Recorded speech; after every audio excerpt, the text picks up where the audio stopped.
ദൈവത്തിൻ്റെ ഏറ്റവും പ്രിയമുള്ളവരെ, അവിടുത്തെ സമാധാനം ഞാൻ ആശംസിക്കുന്നു.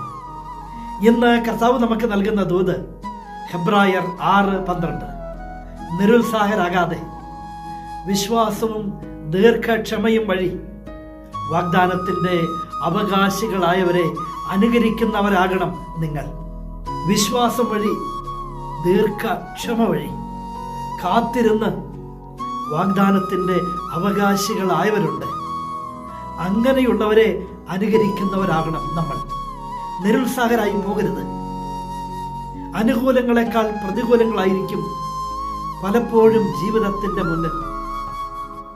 അപ്പോഴും ദൈവം ഒപ്പമുണ്ടെന്ന് വിശ്വസിക്കണം. പ്രാർത്ഥിക്കുന്ന ദൈവം കൂടെയുണ്ടെന്ന് വിശ്വസിക്കണം. ദൈവത്തിൻ്റെ സമയത്തിനായി കാത്തിരിക്കണം.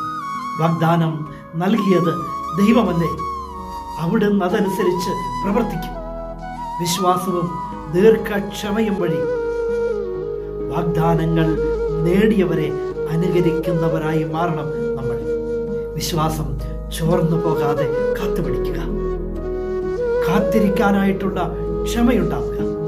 ദൈവം പ്രവർത്തിക്കും. വാഗ്ദാനങ്ങളിൽ വിശ്വസ്തനായവൻ നമ്മെ എല്ലാവരെയും സമൃദ്ധിയായി അനുഗ്രഹിക്കും.